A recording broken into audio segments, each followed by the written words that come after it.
Welcome back to the news at 10. Let's take a look at some business news now. Here's Melinda Akinlami. You first. First Bank.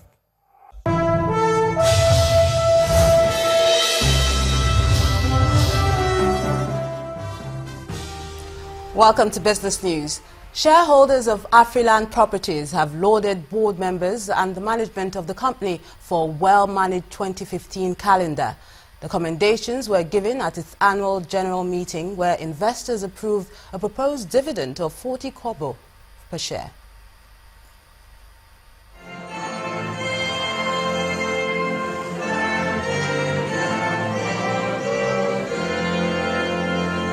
Afriland Properties is an investment and development company offering real estate value chain from management to joint ventures.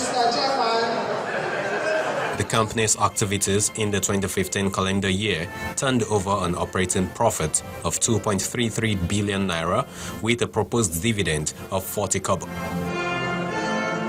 This meeting offers shareholders the opportunity to approve the board's proposal. Add 40 kobo, we are having from them here 160. UPA capital 35. That's 1.95 kobo. With the dividend approved, Chairperson Erelu Angela Adebayo and Chief Executive Uzoamaka Oshogwe explained how the board plans to boost revenue in 2016. We're doing what Lagosians love, lock-up shops. Because when you have a shop, first of all, you, the shareholders, you are going to smile. The person taking the shop is going to smile. And the person shopping is going to smile. And it's a traditional business in Lagos. We have a good consultant, so our taxes are being looked into properly. We are paying the right amount of taxes to the government that we are supposed to do. So there's no lax. We have not laxed in any way in that area. Despite the economic headwinds, Afriland sees a silver lining in sight.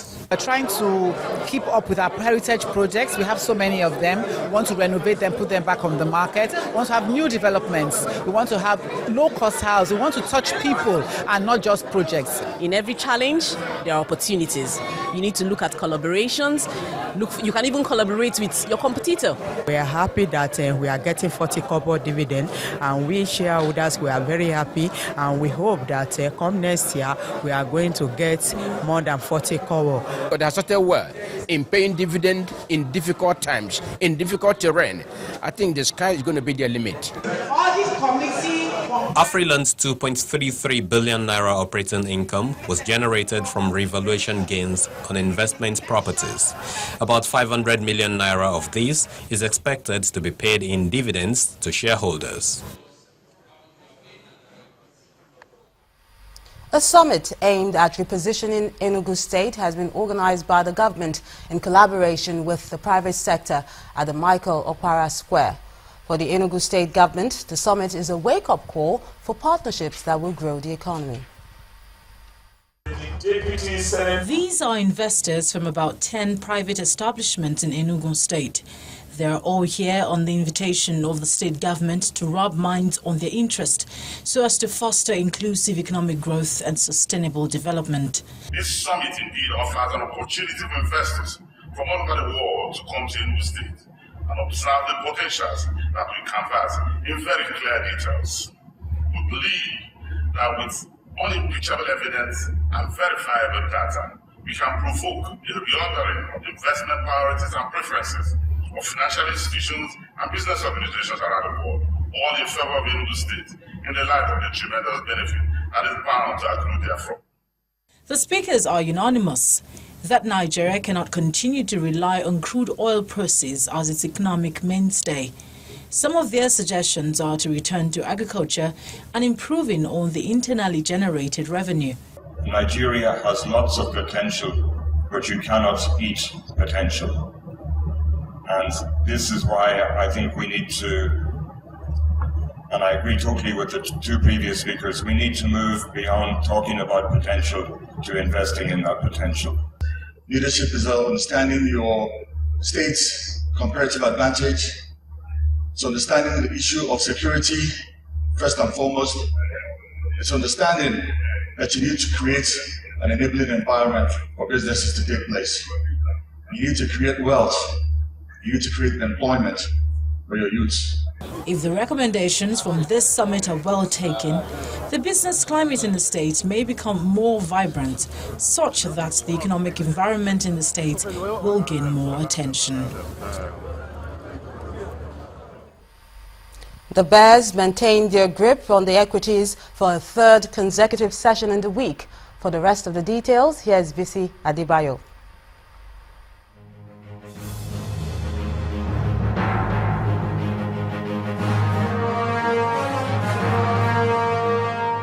Hello and welcome to the stock market reports. The Nigerian equities market traded flat as the benchmark index declined by 0.01% to end midweek session at 24,637.91. Market capitalization was unchanged at 8.47 trillion naira. A total of 162.47 million shares were exchanged by investors valued at 1.02 billion naira in over 3,000 deals. Zenith Bank, Transco and GT Bank were the major contributors to market volume. Mobil was the heaviest loser in terms of percentage for the midweek session with 7.40%. FCMB came next with 6.25%, while UAC Property lost 5%. With a 6.10% increase, Owando was the day's topmost gainer. Africa Prudential Registrars and GT Bank also appreciated by 4.40% and 4.36% respectively. That ends the stock market reports. I am Bisi Adebayo.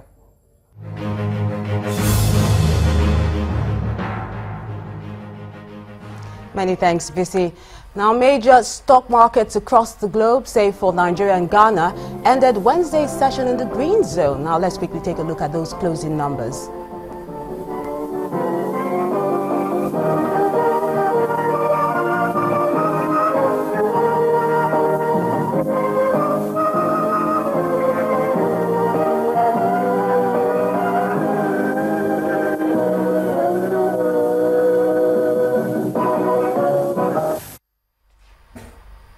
That's business news. Thank you so much for watching. The rest of the news at 10 continues in a moment. You first. First Bank. Thanks a lot, Melinda. Cadbury Nigeria PLC, makers of the cocoa beverage Cadbury Vita, have officially launched a new Cadbury Vita 500-gram inflatable jar.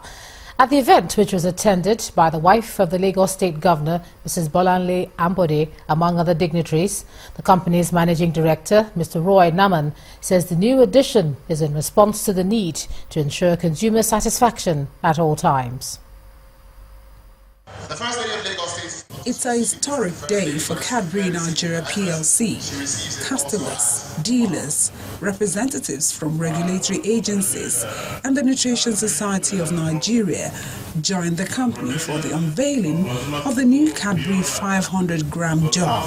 We have improved the new Cadbury Vita with the aim of providing the very best in nutrition and vitality. This has been achieved by infusing the new Cadbury Vita with vitamins and minerals. Without much ado, the managing director of Cadbury Nigeria PLC, Mr. Roy Naman, in company of the special guests, officially present the new Cadbury Vita 500-gram inflatable jar, which is aimed at serving the consumers in a more economical way and as a more convenient option.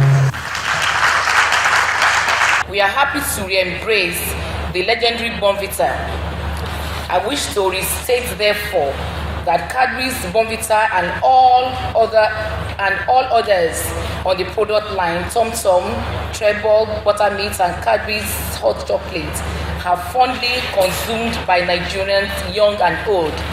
In fact, all these products are favorites for my children. Not that joint you celebrating today. We urge you to pick up the good work.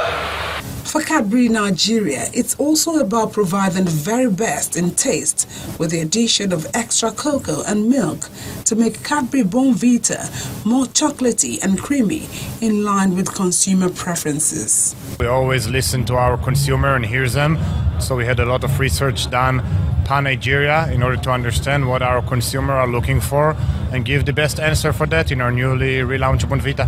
We added more nutrition to it by adding more vitamins and minerals. So on the front of the pack you see there's calcium, there's folic acid, there's iron, there's zinc, and these are nutrients which help the kids and mothers. The management of Cadbury Nigeria PLC adds that the newly upsized Cadbury Bonvita is now available in markets across Nigeria. Still ahead on the news at 10, French Football Federation rules out Real Madrid striker Karim Benzema from the Euro 2016 Championship. And that will be on sports. Please stay with us.